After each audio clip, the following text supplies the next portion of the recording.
Tuesday night, and the regular crowd rushes in.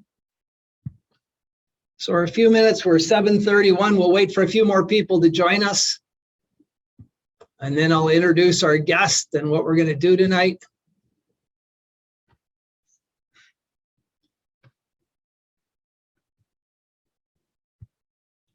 Luke, I know you're envious. You don't have one of these cool backdrops like this, right?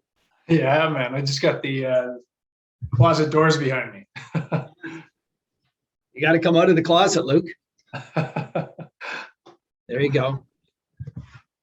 All right, so we're going to get started right on time. We're just a minute late because Luke's got someplace to go, people to see, stuff to do after we're done. And so it's Trauma Talks night. And for those of you who are here early, I'm going to give you a spoiler alert. Is that my wife, Tara, or is that Tara in Sault Ste. Marie that joined us? Tara Guzzo. Hey, Tara, how are you? I'm good. So here's the spoiler alert for you guys who joined early.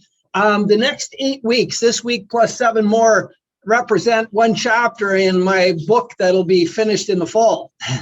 Each one of these is a chapter in the book. I actually learned this technique from a guy named Ash Mariah.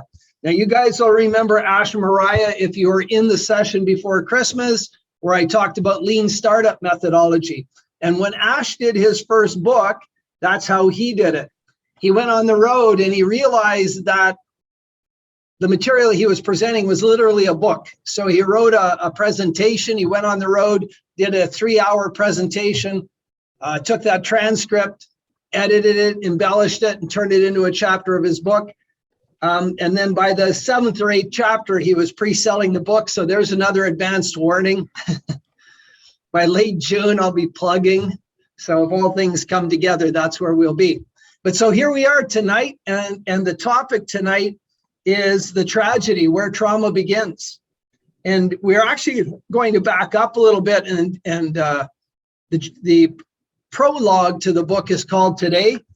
And it's a story about how we end up where we are today. And I'll do that session another night. But tonight we're talking about the tragedy, where trauma begins. And our guest tonight is Luke. Luke has to leave before 8, so we'll let him talk for 15 or 20 minutes. Then you guys can ask some questions. I met Luke downtown Guelph at our very old office. We had very small office up a long, narrow staircase upstairs. And I met Luke. We did the telephone interview, of course, and then we arranged a consultation. Luke came to my office, and I'm not sure, Luke, but I think it was on a Saturday or a Saturday night that we actually did the consult. It was kind of cool. Yeah. I also remember that particular night, Tara had ridden her bike to the office and then taken the car home. So I had her Mary Poppins bike. I had my sports coat on.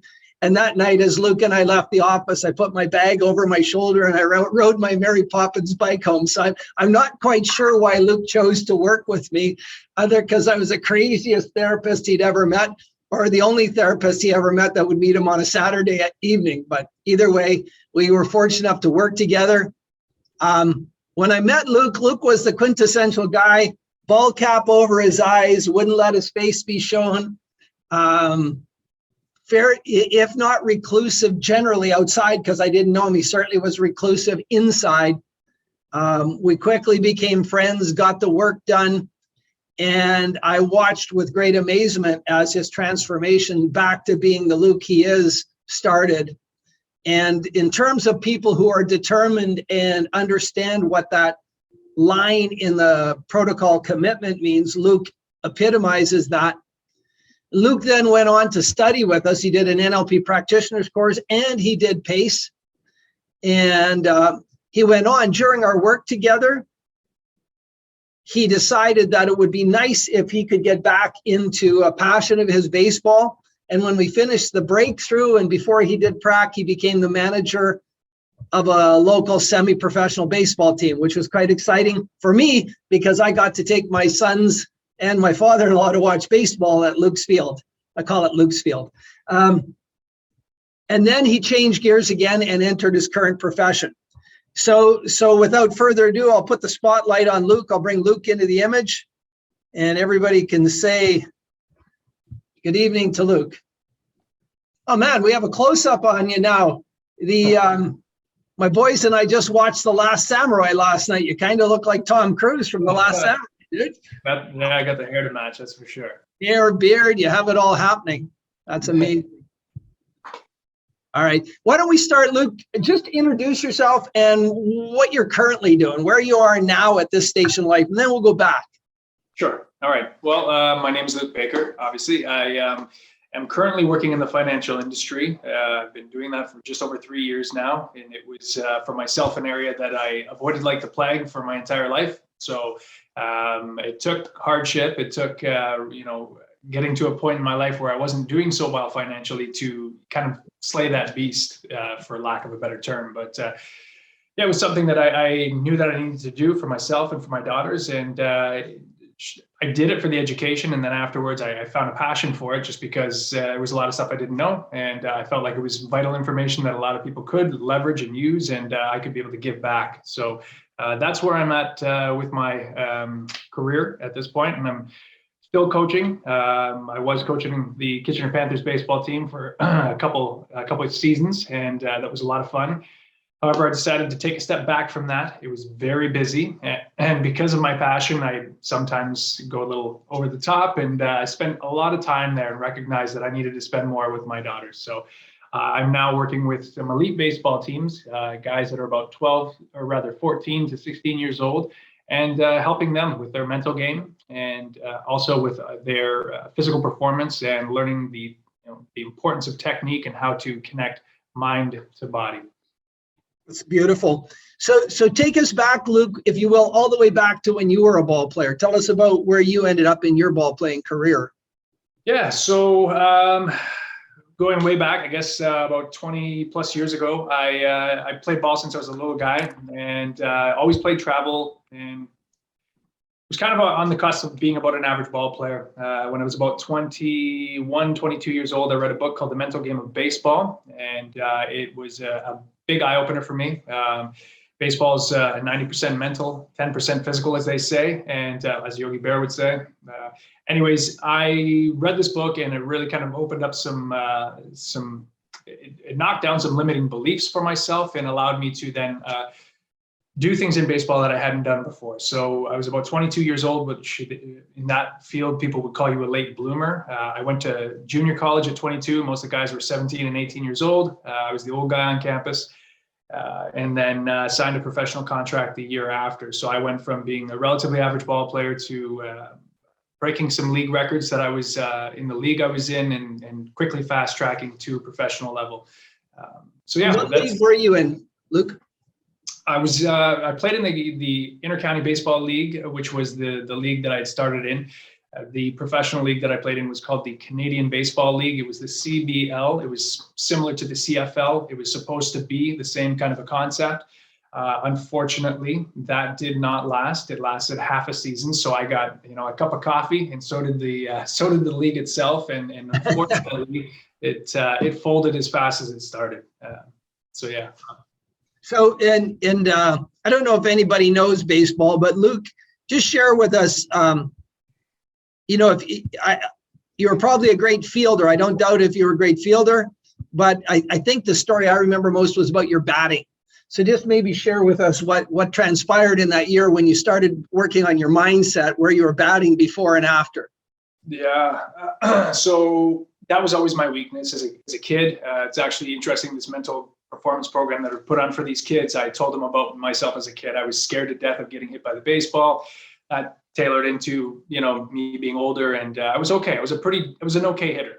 But after reading this book and working really hard, I went from being an average hitter to the MVP of the league. I broke a hit record that still hasn't been broken, and batted .422, which is it's a very good average. So yeah, a strong batter on a professional baseball team would bat 300, right? If you had 300, 320 hitters, that's a great hitter.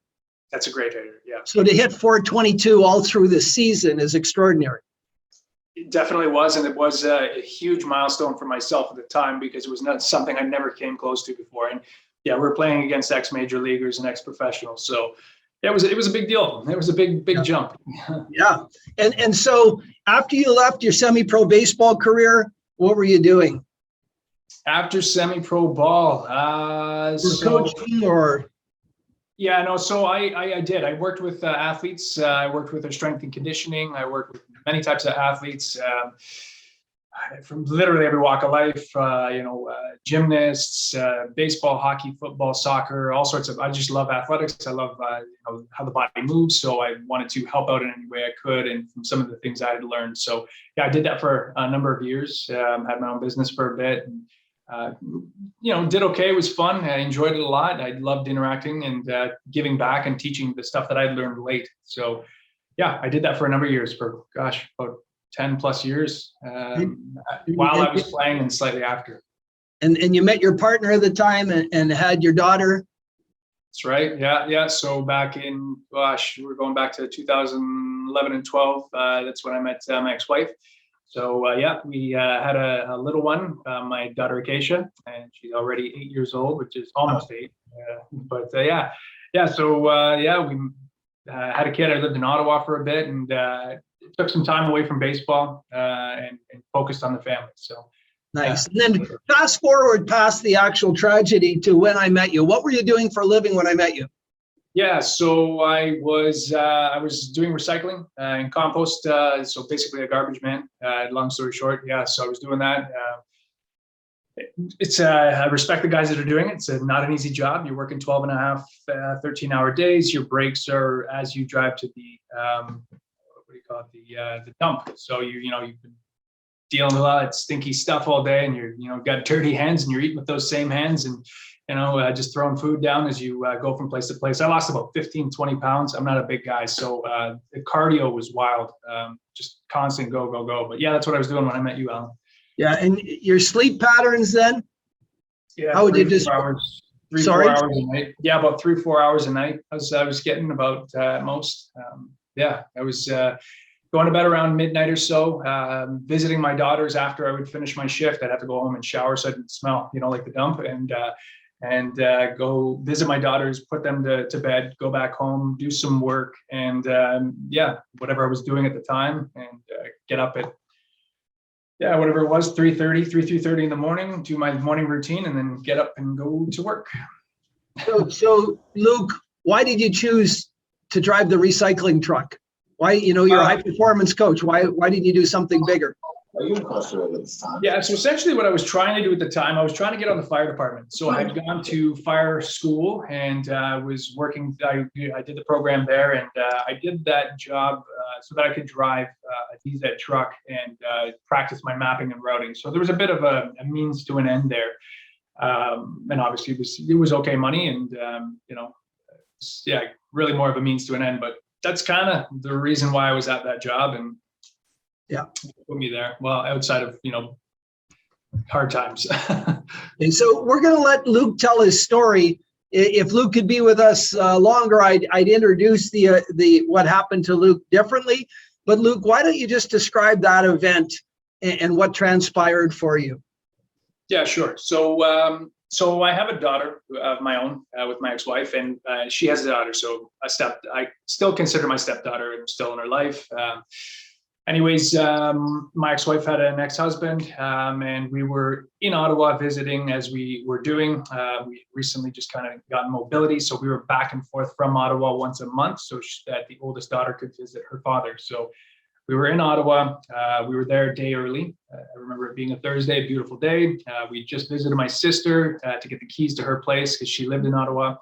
And we drove over to drop the oldest daughter off at her father's.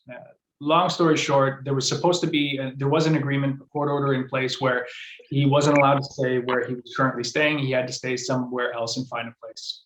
From the story that I was told, he didn't have a place. My ex-wife had brought the oldest into the house. There was an argument. He didn't have a place to stay. I guess, some words were exchanged, and it started getting physical. I guess he started poking her and then pushing her out the door. So I guess there was a screen door. And from what I remember seeing, because I had my 2.5, 3-month-old in the back with in the car. You were in the car at the time watching this. That's right. In the car. Yeah. I think I was actually looking, I don't know, actually. The reality is that's my own brain picking this up. And anyways, daughter's in the car. I was told that, she's getting pushed out the house door is getting slammed on her. And I guess my instinct was to jump up, run in, see what's going on and stop what's going on. So walk in the house, from what I was told, ask, what's going on. Story's told, this is what's happening, yada, yada, yada. I apparently went to go grab the bag because we did not have to be there on a Thursday. We were actually there a day early, so we were going to leave. And that's when I got hit in the back of the head with a sucker punch, and that instantly knocked me out. And from that, I was just followed up with a bunch of punches in the back of the head while I was down and out. My ex-wife pulled her ex-husband off of me. She's a very, very small woman, about 100 pounds at the time. And she pulled him off, and I guess he had grabbed her and told his oldest daughter to go upstairs. I guess at this point I had started coming to, so I started pushing myself off the ground. I believe my ex had looked at him at this point, or I looked at me at this point as I was starting to get up. The attention went back to me, and he wanted to make sure I didn't get up, so he started stomping on my head repeatedly. Until pretty much until she ripped him off again and said that it's done. We're leaving. I guess a neighbor had come to the door to ask if everything was all right, and she had said no, obviously, and we got ourselves out of there. So I don't remember a thing. There's probably about 8 to 10 hours worth of time that I still don't have as a memory.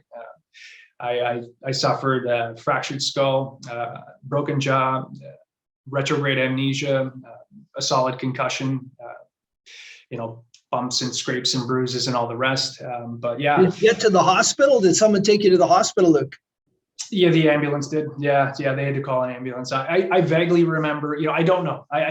So it's such a wild thing. I feel like memories, a couple of them, but I don't know if they're actually real, if I made them up. Yeah. So anyways, doesn't really matter, but I, went to the hospital, couldn't open my jaw because the skull fracture was a part that attached the muscles of your jaw. So my mouth wasn't moving. I was trying to talk and it wouldn't really come out much. So I got to the hospital and they were doing CT scan and checking to see what was happening, brain bleeds and all the rest. Fortunately, that didn't happen. I remember my very first memory at the hospital. I guess so my ex-wife was there. My sister who lived in Ottawa was at work. We had just visited. So she had gotten a call from my ex-wife and, she's like, what's going on? Did you have a problem getting in the house? She said, no, told her the story. So she left work immediately to come. And my amnesia was to the point where I think it was about every minute or two, my brain would reset. So I would go through the same set of questions. So yeah. Oh my God, what happened? Where's everybody? Is everybody okay? I would ask the same question. This went on for about 8 hours. So, people that were close to me were concerned, to say the least. And so my first memory was of my stepdaughter. She had gotten, and thank God I love kids, and they're so great. She had gotten a stuffy because she had witnessed the whole thing. I didn't mention that. She witnessed the entire thing. There was apparently blood all over the door and stuff, and we cleaned it up. And yeah, it was a messy situation and very traumatic. Anyways, so she had this stuffy, and I guess I kept asking over and over, oh, what's the stuffy's name? Where'd you get it? Well, a kid being a kid, having zero filters. The first memory that I have was her saying, oh my God, I've told you so many times. And so I burst out laughing, and it was the first thing that triggered me out of my loop, if you will. It was a bit of a pattern and a habit that was forming. So yeah, that was my first memory. And from there, I started to work through the injury, and then, then there was the other side of it. So when did the symptoms of trauma, post-traumatic stress start emerging? To be honest, I think it pretty much started happening instantly, just based on, we weren't sure if it was over. We weren't sure if he was going to continue to try to find us. We actually stayed in a hotel that night so that we weren't at my sister's place, so he didn't, come there. We weren't sure. There was just a lot of questions, and it was just a crazy ordeal. Like, we didn't see it coming. So yeah, it kind of started day one, but it really did kind of build, and it built in a way that was kind of hidden, if you will. It seemed like one of those things that was just brewing and building underneath the surface. So Yeah. And if you could look back, what would you say the symptoms when they came to the surface? What were they? Yeah, my symptoms were memory. So I'd have very short-term memory, which would lead to frustration, would lead to anger. I had fogginess. There was a lot of that, but really kind of frustration in a lot of respects. I think I was, nobody ever wanted to talk to me about the situation, because every time police would come and talk to me, and they wouldn't talk to me. As soon as they realized I didn't remember anything, I was useless to them. So I just kind of always got pushed aside. Anytime I got to tell my story, the story was told, hairs on the back of my neck and everywhere else would just, jump up, and I would be ready to fight. I was always very upset about that. Fully triggered. Yeah, completely. Yeah, completely. And and your sleep patterns, did they get interrupted as well, Luke? The ability to sleep, the ability to stay asleep? I was, at that point in my life, wasn't a great sleeper. My daughter wasn't helping either. She was 3 months old. She had colic for the first couple months, and that started. And even still to this day, she wakes me up once a night just to say, "Hey, Dad, what you doing?" So, but the reality, my sleep patterns were brutal. So my girlfriend that I live with now, when I first met her, she thought I looked a lot older than I was, because of the lack of sleep and everything else. She says I look 5-10 years younger than when I first met her. So the sleeping was bad. It was to say the least. Right on. So you have to leave in 7 minutes, Luke. So I'm going to put it out to the people. If they want to ask a question, hit your microphone. Feel free to ask Luke a question. Then we'll let Luke go, and we'll carry on with the conversation. Anybody have a question? I can't see everybody, so if you have, just ask. No questions for Luke? You guys are kind. So Luke, when I met you, there were periods where I would remember that you were almost in a depressed state, that the trauma had evolved long enough that you hadn't made progress because you did want to get into fire or police, but you hadn't made progress, and you a couple times you came this close, but then on the test for fire, there would be one thing that held you up or something. And when you and I met, you were really struggling with emotional states. Yeah, I remember the emotional states. With fire, it was just I hadn't gotten a chance to get an interview. I'd been applying for 2 years without a single interview, so I hadn't got a chance to sit in front of anybody. I'd done ride-alongs. I met with people on every all the departments around here, and I have a ton of connections, and nothing. So I had to get through HR there, but with emotions, that was definitely something that I'm naturally a bit of an emotional guy. I get that, I think from my mom, and I know that that's just me naturally. But when it came to everything that was compounding, I was dealing with stuff for sure, to say the least. Right on. Afterwards, so let's fast forward. You did the trauma breakthrough. What you just share with the people, because some people in here aren't fully conversant with PACE or the trauma protocol. What were the biggest changes that you experienced? Easily, I would say the first thing that I noticed, Alan, was we went through that protocol where literally within a matter of 5 to 10 minutes, I went from any time talking about this specific situation to the emotion being gone, which was wild. I literally questioned Alan immediately afterwards and said, "What the hell did you just do to me?" It's gone. Like, it was the weirdest, and it still is to this day. Like, I mean, I used to literally, like, talking about this would want to get, but I would not want to. I would just get fired up about it and very upset. And I would pace floor and everything else. But yeah, it went away instantly. And I remember my memory started coming back immediately, like weirdest stuff. I was able to piece together all sorts of wild things from the years after the event to when I had visited Alan for the first time. I had just recently been separated. So there was, for me, it was a shock which when I look back at it, the writing was it was on the wall. And then, but I mean, sometimes when you're in it, you can't see it. So I was able to rise above and see all the, the details and everything that was happening. So that was a huge thing. Memory. I was able to remember all sorts of wild things, even, being a kid.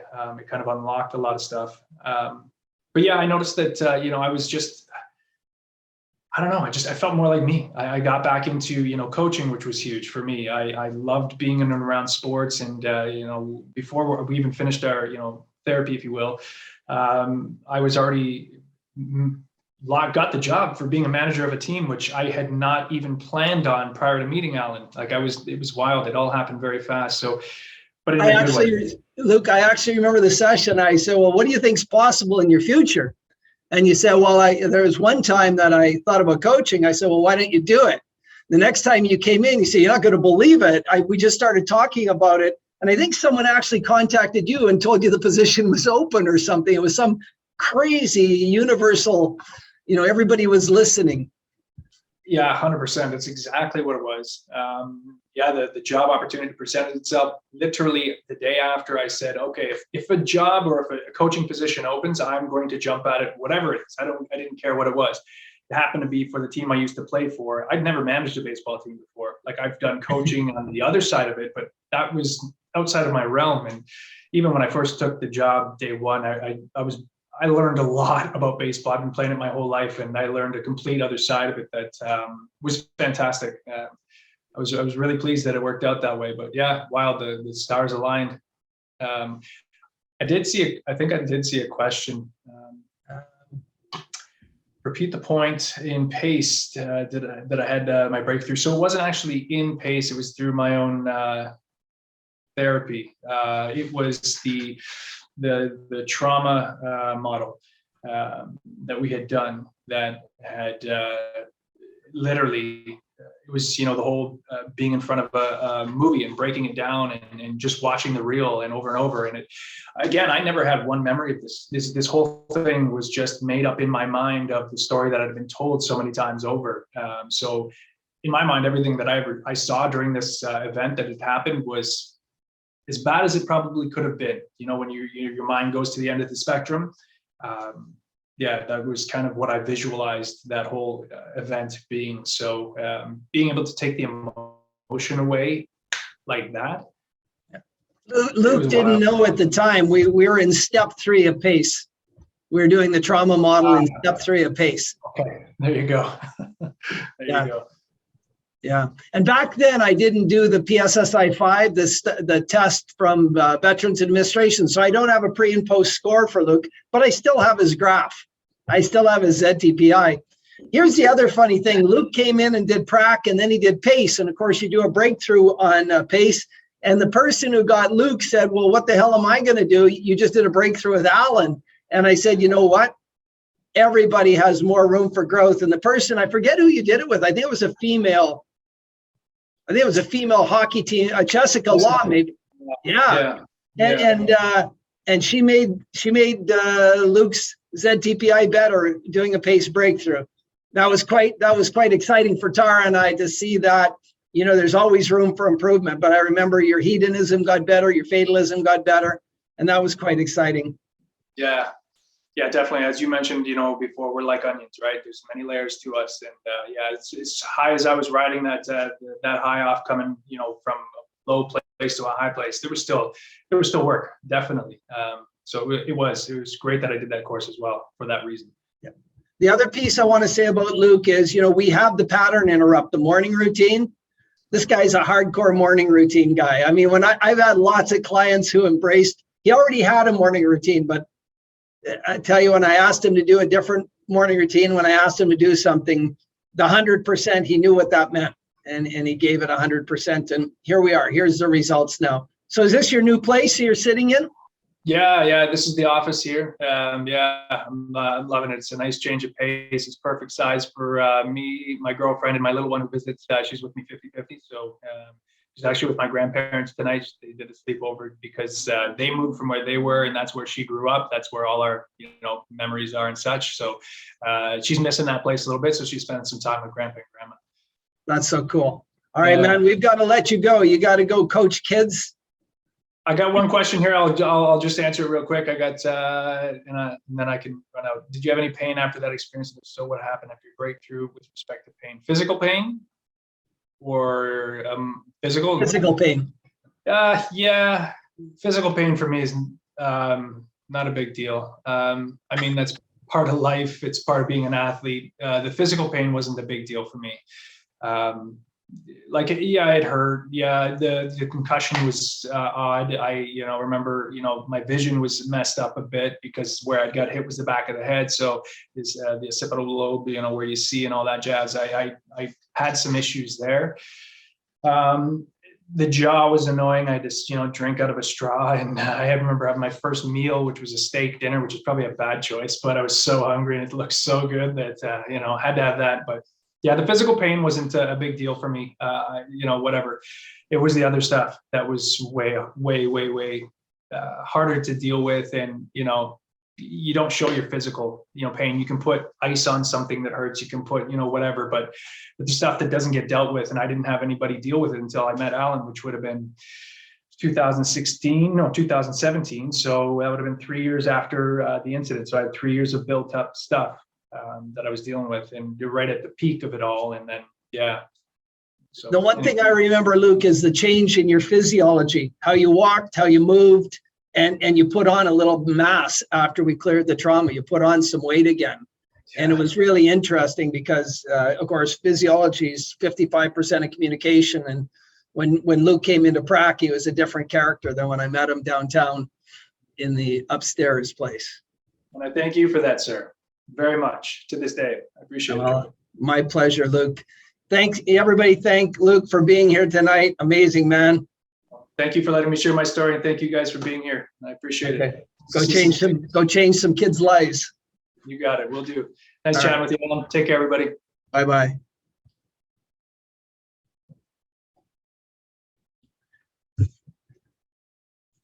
All right, so it's a pretty important conversation we're having tonight, because I think the tragedy where trauma begins is a subject that, while we deal with PTSD or post-traumatic stress, the logo, my mantra, is that trauma is an injury that can heal, and trauma is that tragedy. What is the tragedy? That event which befalls the person that is traumatizing, that if left unchecked leads to a disorder, and that disorder can be PTSD or depression or anxiety or some physical manifestation of the trauma like fibromyalgia or something else, some other incapacity.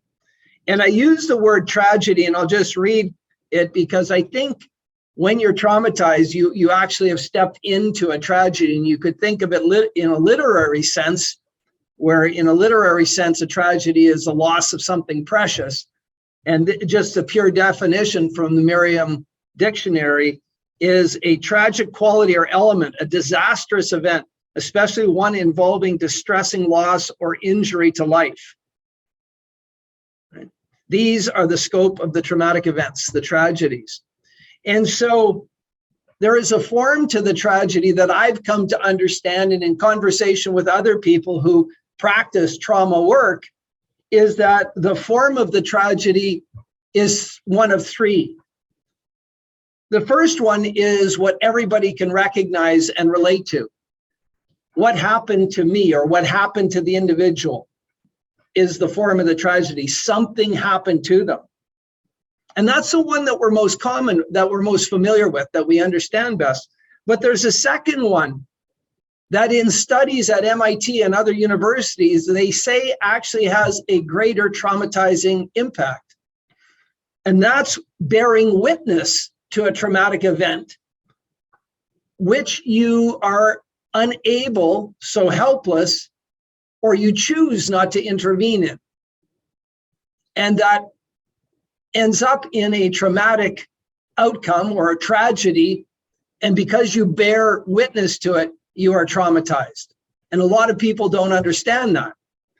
And then the third form of the tragedy is what I do to others. And this one's rarely discussed. Rarely discussed. But it is an extreme form of tragedy, tragedy trauma, that some people are extremely traumatized by what they do to others. even if it's in the line, even if it's in the practice of legitimate profession. So for soldiers, what they do to others. For police, what they have to do in their line of duty. For some frontline medical workers, what they do to others. The pain that they inflict. Some people are traumatized by giving diagnosis or observing the impact of diagnosis on others. Right? Yeah, and that's why we lead to professions that have massive suicide rates. So going back to number one, what happened to me? This is the realm of the assaulted. This is where we know this best. Sexual, physical, emotional assault. And this is normally, as we know it, on individuals. Monica from Norway had been emotionally and sexually and physically assaulted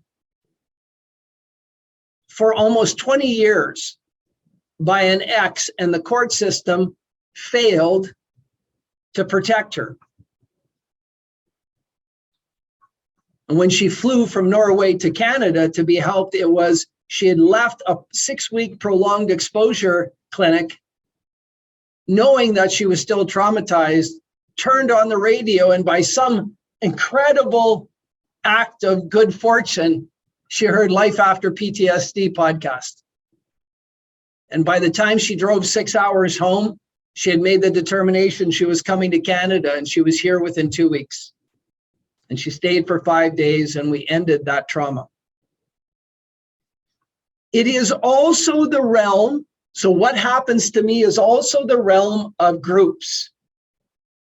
Ethnic groups, so the racism, and we now are learning about racial trauma. Certainly with Canadians, First Nations in Canada. I would also suggest immigrants are culturally traumatized as a group. I know I'm the son of an immigrant, and I know my father gave up his culture, his language, his country to be Canadian. And while I grew up in what I would call a very privileged life in the 60s, everything was brand new in Canada and there was booming opportunity. I know that my father's experience and his brother and his sister, when they came to Canada and they lived in the Finnish part of the community we lived in outside of Sudbury, was not perfect. There was a Finnish neighborhood, an Italian neighborhood, Croatian neighborhood, and there was literally a European continent in the city of Sudbury. And the boundaries you didn't cross, just like you didn't cross the boundaries in Europe. So there's this cultural racism. And that's interesting for us as trauma practitioners to understand this source of trauma, what happens to me. Now, the bearing witness, what I witness happening to other, I would suggest that Luke's oldest daughter, who is now 13, and we didn't get a chance to explore that, but probably will need some release of that trauma soon as it manifests into behaviors or potentially emerges, because she bore witness to something horrific as a young child, right? As a young child. So children who live in abusive households bear witness to events that are traumatizing to them. And if you think about what we know about the point of life, that period of 0 to 7, the imprinting phase, and how critical that is, imagine bearing witness to something traumatized from 0 to 7. Imagine where that leads. So being traumatized by bearing witness to something you're helpless to intervene in is horrific. It is also the realm of elders. Elders in a household, elders culturally, who witness things happening to individuals or members of their culture and are helpless to help, are helpless to intervene. And it can be traumatizing. And then it's also the realm of soldiers, police officers, EMS, firefighters who get to a scene and the fire is so horrific that they can't enter it, and yet they know that there are people inside. EMS who get to places like car accidents where they just know they don't have the capacity to intervene. Danny Devine, one of our clients, was an EMS like that who had an event on duty. And I'll come to you, Caroline, who had an event in Newfoundland where she couldn't do what she knew she had to do. And when she got to the hospital, was assigned to one person, and she witnessed another person over there go through something that she could have intervened, but she could not by direction. And then, of course, frontline workers, nurses, medical staff, who witness things happening to others that they cannot intervene in.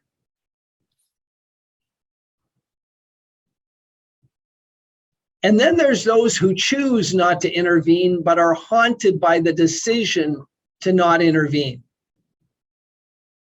And that decision can be informed by anything. Fear, pick something. But there is enough literature about people who witness stuff happening to others and choose not to intervene and are haunted by it, that this is a real form of trauma, real form of trauma. Shane, who you've heard me speak about, the paramedic from Alberta, was haunted by witnessing what he couldn't deal with in the inner city of Calgary. He was in the inner city where there's a high native population and a high drug use population. And the overarching systemic approach to dealing with it wasn't very humane. And it haunted him, and he confronted it. It was actually the part that ended his career, his confrontation with leadership about that practice. Shane was also a paramedic in the city of Jenin in Israel during one of the great battles in the Palestinian area, and he worked for the Palestinian Red Crescent. And on one particular call out, he was in an ambulance that came under fire, and unfortunately it was the Israelis firing on the Palestinian ambulance, and rounds went through the back of the ambulance. And Shane was in the back laying down trying to get out of the way of the fire, and noticed the compressed gas cylinders on the roof. And being a near superhero, he made a note in his mind, and when he got back to the base, back to their hospital base, he made a memo and said that all ambulances had to remove all compressed gas when going out on call-outs for the foreseeable future. Heroics come in many forms.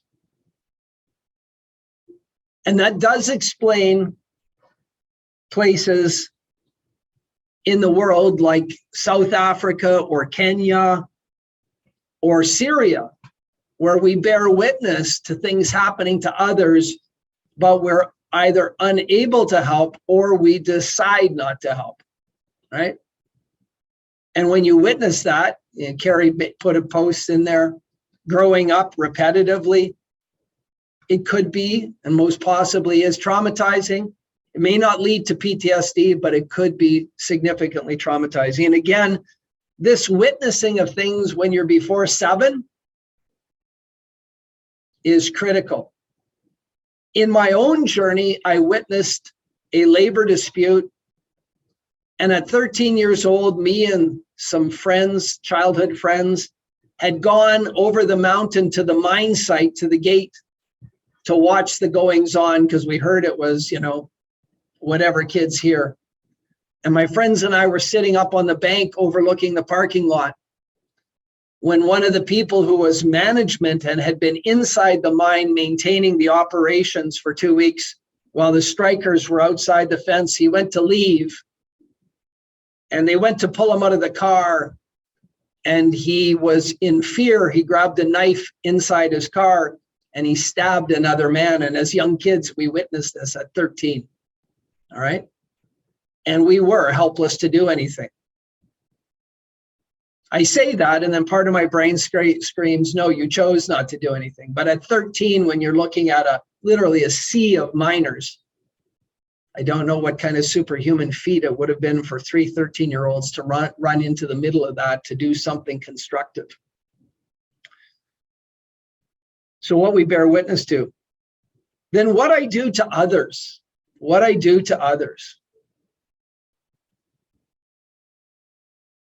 And then, as I said, this can happen in what we would call legitimate operations. So you're a soldier, you're trained to do certain things, and you go out to do it, and you do it. And then you're traumatized by what you did to others. There's been a lot of movies about this. There's a lot of famous Hollywood scenes about this, right?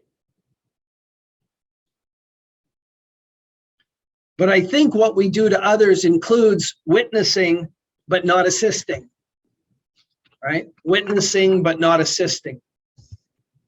You know, we're always enamored with the person who stops their car and jumps into the frozen river to help that person get out while other people stand and watch, right? And I think that the heroics of the person who jumps in the water are so bloody admirable. And I also remind myself that the people who don't may actually become traumatized by their inactivity, by what they chose to do. And they too need our compassion and our help. Again, we have such a great group of previous clients. One of my clients in Florida, Craig, was a military helicopter pilot in Iraq in the first Gulf War. And there were 10,000 Kurdish people who were being pushed north by the Iraqi forces coming up to the Turkish border, and Turkey wouldn't let them in. So they were stuck in this mountain pass. And Craig and 2 other helicopters went looking for them so they might bring them supplies. On board Craig's helicopter, they had some water and rations that they were going to give to the people if they found them. And they found these Kurdish people in a mountain valley. And so Craig came into what he thought was a high enough hover that people couldn't grab the helicopter, because if you get 10 people grabbing the skids of a helicopter, it can become very unstable. And so they're in this hover, and his flight engineer in the back is trying to throw out food and water down to the people, but not hit them, because even from that height, it's going to hurt. And the people climbed on the people and climbed on the people, and then were hanging on the skids of the helicopter. And Craig heard 2 shots fired from the back of the helicopter. And then the helicopter became free of the people. Craig increased the height of his hover, so now he's at a safe height. And he asked what happened. And the flight engineer, the flight crew in the back, said, I fired 2 rounds over their head. I didn't hit anybody, and they released the helicopter. Craig said, perfect. And the flight engineer said, we have another problem. And Craig said, what's the problem? And Craig said, somebody threw a baby on board. So their standard operating procedure, their rules of engagement, and soldiers, pilots, people in the military have rules of engagement that they don't break, or they shouldn't break, or if they break, they do so at their peril. And Craig gave the instruction this way: return the package. So from the hover, the flight engineer returned the package from a high hover. And Craig said, is the baby okay? And the flight engineer said, somebody caught the baby. And Craig left. So when I met Craig, that's the end of his story. That's all he could remember. The next 6 months in Iraq was void. vacant of all memories. He wasn't sleeping. He was angry. He was irritable. He was self-medicating. And when we cleared his trauma, the next 6 months of his mission became known to him again. And in those 6 months, they delivered food, water, they brought in Médecins Sans Frontières, and they literally saved those 10,000 Kurdish lives in that valley. But his brain, because what he did to others, returning the order to return the package, had traumatized him so much that it had haunted him. I met him in 2018. He did that in 2003. He did that in 2003. 16 years, right? So we cannot discount what we do to others. And he did it within the scope of his training, his responsibilities, and his legitimate practice. And yet it still traumatized him. And I think that's valid in the medical profession. That's valid in policing. That's valid in so many places, all right? So the tragedy comes with emotional states. And we get confused sometimes. For a person to have experienced trauma, there's 3 core emotional states. Bessel van der Kolk speaks about this. He defines trauma as not the story of something that happened back then, but the current imprint of that pain, the terror, the fear that leaves us in a state of helplessness. So the 3 emotions are fear, terror, and helpless. Those are the 3 hallmark emotions of terror. So if you think about when something has happened to you or happened to a person, there's going to be fear and terror, but there could also be helpless. Young people who are abused feel helpless. Young people who are abused by authority figures in their life feel intense helplessness, right? So those 3 emotions are the 3, and that's why those of you who have studied the trauma model know that we do the subjective unit of distress scale assessment pre and post trauma intervention on fear, terror, and helplessness. And fear is defined as an unpleasant, often strong emotion caused by the anticipation or awareness of danger. To be afraid of or expect with alarm, so to fear for the worst, or to fear for your lives, or to fear to go out at night, right? That's fear. Terror is a state of intense or overwhelming fear. Whoops, got rid of myself. That's fearful. Go back. Whoops. So terror is an overwhelming fear, overcome by terror, people fleeing a scene in terror or living in terror of being caught.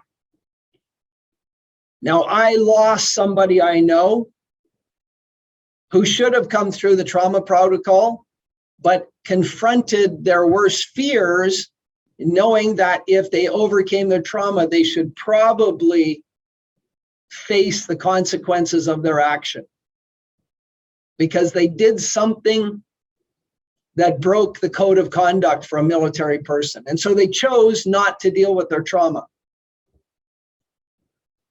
And in that choosing, he lived in terror of being caught for 15 years until he took his life. All right. So that fear can have multiple facets. It's not just, oh, fear, right? And then the sense of helpless, right? The sense of helpless. Lacking protection or support. So if people don't protect you or support you, so a lot of my work, I deal with people who have been sexually assaulted and did not get the protection or support that they believed, they deemed that their genetics believed that their parental authorities or other people around them should have given them. It's a serious issue. Or marked by the inability or to act or react, helpless, or not able to be controlled or restrained. So you're overwhelmed with a sense of helplessness. You're caught up in the event. All right. So we have the form of the tragedy. We have the emotions of the tragedy. And then we could talk about sources of it. But I think it's pretty intuitive at this moment that if a person experiences fear, terror, and helplessness, or being helpless, and they say they're traumatized, that we should just accept it. I think that's the premise. All you guys know that's my premise. If a person, unconscious mind, say they were traumatized, and when you go to work with them, they have a SUDS of anything more than 2 for fear, terror, and helpless, we just accept it, right? And this tragedy, this place where trauma begins, is an abnormal circumstance. It's something so far out of the context of their life, so that even a soldier who's trained to do what they do, when they take that action is so abnormal to their morality, to their training, to whatever, that they become traumatized. And in that abnormality, part of your brain, your amygdala, and all the associated pathways that come with the amygdala, turn on literally a perpetual flight or fight response. And that flight or fight response is altered. It's not your normal flight or fight. It's an altered state, and it causes this constant state of feeling stressed or fearful, even when they're safe, even when they're safe in their own home or safe in the company of people they love. They still have that sense of fear, right? And back, I'm fortunately old enough to remember a time before we even used the term PTSD, because it only became in vogue in the 80s. And regretfully and embarrassingly, as a military officer, we had horrific names for it, like shell shock, right? And we saw people who got shell shock or battle fatigue as being lesser than, right? As being lesser than. Fortunately, those days are gone. But it's estimated that 15% of all Vietnam vets, and I think that's low, and 12% of all Gulf War vets have PTSD. And when you talk to police services here in Ontario, the estimate is that in excess of 25% of the Ontario police force are dealing with outstanding trauma and potentially PTSD. There are some police forces that know a full 25% of their force has trauma. I don't have stats for firefighters, but I've got to imagine it's the same. And those people who are on the front line, like Carolyn, I've got to imagine that the number of people, especially going through COVID, who are experiencing trauma where they have felt helpless through this process, are struggling or will be struggling moving forward if they don't get help.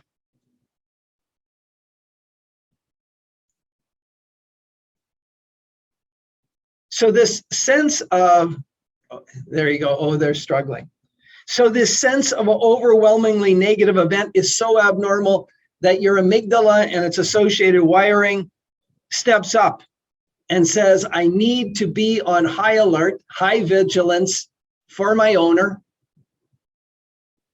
so that if anything like this happens again, we're ready for it. Now, the interesting thing is in neuroimaging, and the organization, the Research and Recognition Organization, has just put out another study with another group of 22 people where they've done pre and post neuroimaging. So pre-trauma intervention and post-trauma intervention, and they had a control group where they did the same thing and saw no change. The neuroimaging here is all lit up, and it's lit up on gamma, delta, theta, alpha, beta, and high beta frequencies.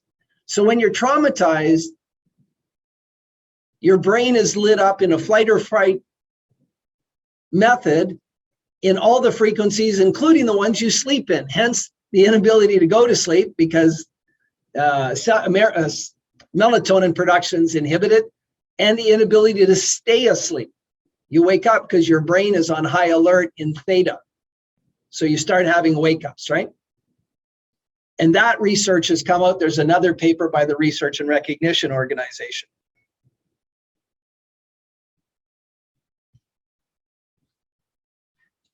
And we have to remember that these incredibly abnormal events don't have to be always physical. They can be emotional, psychological, and coercion can be traumatized. When a person's repetitively coerced to do things, it can be traumatized.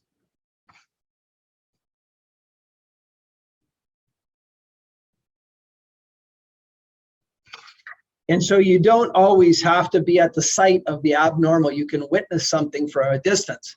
And that's what I fear about social media, that people are witnessing things at a distance, and they witness it regularly, that more people might become traumatized by what they're witnessing, or the converse. They'll become immune to these atrocities that exist because they see them all the time in 2 dimensions from a distance. And I think that's equally as damaging. So let me say one last thing about the tragedy where trauma begins. There is a big and growing body of literature that says that people who are susceptible to being traumatized have unresolved adverse childhood experiences. And we all of us on this call tonight have adverse childhood experience. Doesn't matter what family you grew up in. Doesn't matter how rich or poor you were, or what side of the tracks you grew up in. All of us have adverse childhood experiences. For most of us, they get resolved, meaning we let go of the emotions. We're no longer at effect of the event. We've reconciled it. We've grown from it. We've learned from it. But for some of us, we have unresolved adverse childhood experiences. And so I mentioned 2 weeks ago that when we do the PACE protocol, and I now call it the trauma team protocol here in the office because I only deal with trauma, that's step 2. When we clear all the negative emotions, we're actually clearing adverse childhood experiences at the root cause. So when you clear the gestalt, the string of pearls that lead to that first event of anger, say at 6 months or 8 months or 9 months, wherever it is, and they let that go, and then we re-imprint the timeline all the way back with these new learnings, we're actually letting go of a bunch of adverse childhood experiences. And we do that for anger, sadness, fear, hurt, guilt, rage, scared, shame, probably 8 to 10 negative emotions. And so we probably get rid of, at a minimum, if you do 8 negative emotions, you're going to get rid of 8 adverse childhood experiences. You're going to resolve them because you went to the root cause. But then as you come back to now, you're probably going to resolve or help resolve or partially resolve multiples more. So that's why Tad James said that 80% of all traumas disappear doing timeline therapy, because the timeline therapy was rooted in these adverse childhood experiences.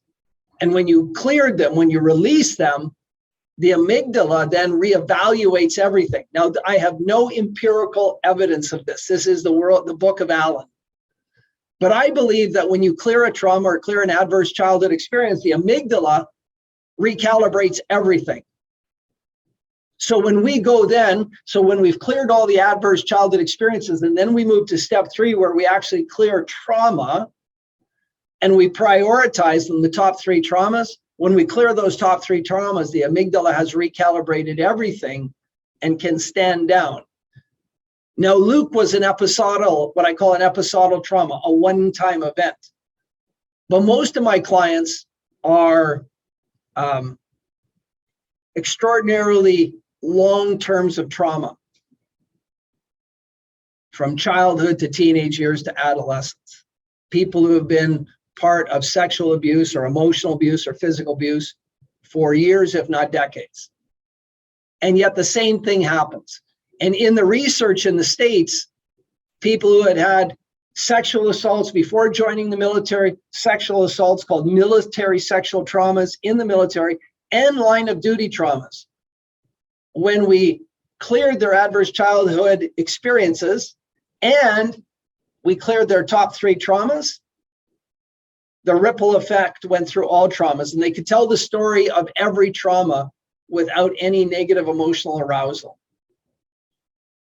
So I think as a tribute to what we do, and all you guys who work with people who are traumatized, step 2 and step 3 are not detachable. They feed each other. They connect to each other. And then step 4, where we wire and fire those neurological pathways to positive emotional states, is so critical. Today I embarked on a process with a new client who is the quintessential client who cannot remember a happy memory. I've never seen a ZTPI score as low for past positive. The graph only goes to the bottom. All right. And the past negative was at the top. And fatalism was super high, and no hedonism and no future. So this is that quintessential client who has fired and wired the neurological pathways to traumatized emotional states so frequently that they cannot remember or envision positive emotional states because those pathways have atrophied. So when we get to step 2 and step 3, and I suspect there'll be 2 step 3s with this client, I anticipate it, maybe not, that when we get through step 2 and step 3, and we get into step 4, that will be the like a change she's never felt. This person's in their mid-30s, and this trauma's been going on since they're 3 years old, 33 years. So this is so critical that we get clear these adverse childhood experiences, clear the traumas. Now, Joseph asked, are they reliving, or are they revising the trauma? Do you mean during our protocol, or do you mean them generally on a day-to-day basis?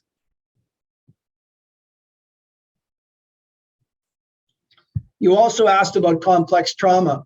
I don't differentiate, nor does anybody who I've trained differentiate between trauma and complex CPTSD or PTSD, because in our process, we map their life from birth to now. We map their life from birth to now in a methodology that's dissociated, non-re-traumatizing, and then we prioritize what traumas to work on first, second, and third based on the client's unconscious mind. What trauma will give them the most emotional benefit when cleared today? That's number 1. And it could be the first traumatic event, it could be the middle traumatic event, it could be the last traumatic event. And we go with what their unconscious mind. Then we also elicit the second and third. When we clear those, literally, and other people are on the call, there's just a domino effect that goes through. Now, when people in our technique, Jazeth isn't familiar with the technique, so when the people go through the technique,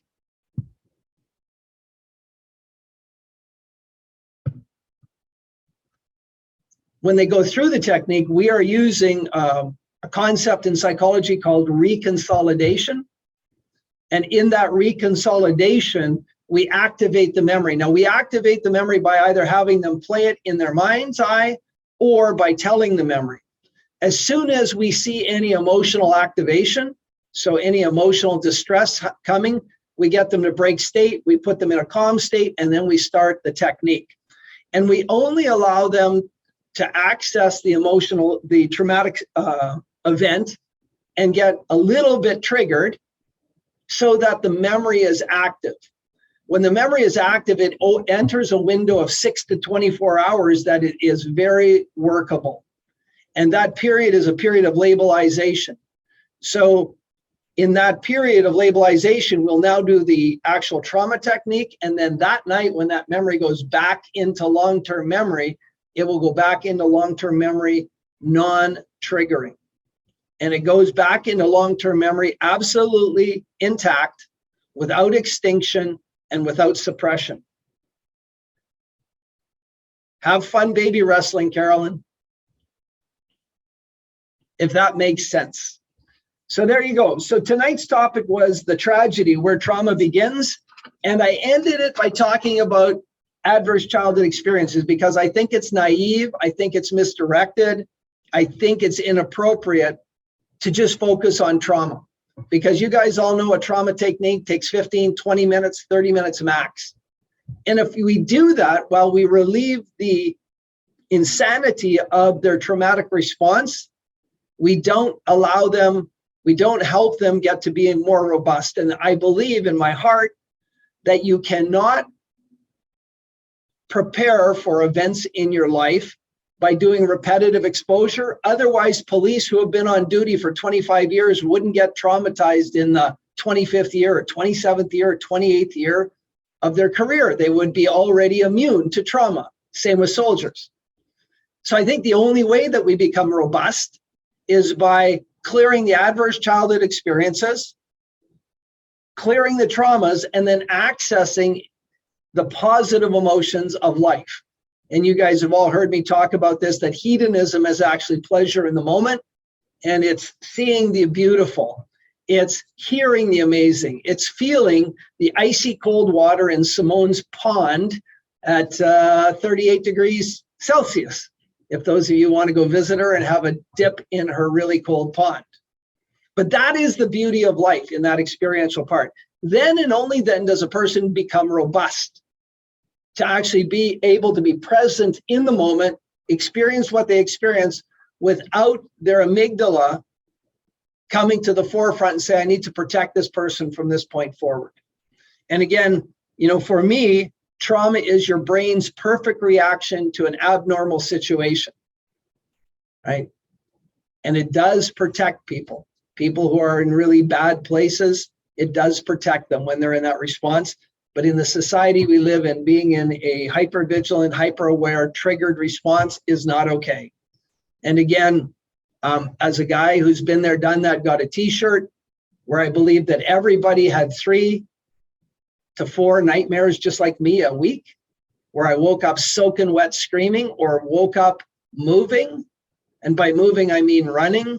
And by running, I mean grabbing my wife. I'm 190 pounds. She was 130. By grabbing her and running. Can you imagine that you're sleeping with your partner and then all of a sudden you're being pulled out of bed, high speed, and he's running and you're not? All right. That's not okay. And yet in the early 90s, there was no way of getting it treated. There was no way of understanding that. And so finally she had to do what she had to do. And, being triggered into anger, hypervigilance doesn't even come close to describing what I did, who I was. Hypervigilance doesn't even come close to describing it. And when I worked in Africa in 2008 and 2010, that hypervigilance, hyper-awareness then became instantly recognizable to me as a skill that I could harness and use when I wanted, how I wanted it. And it allowed me to do the work I did in Africa. But unchecked, unrestrained, it was a beast that lived inside, right? And so my passion for helping other people overcome trauma and understanding the root causes is very important. So let's put it out to the floor. Let's open the gates. Let's have some Q&A, please. Janine, she was so traumatized that, was that Janine? Who was that asked that?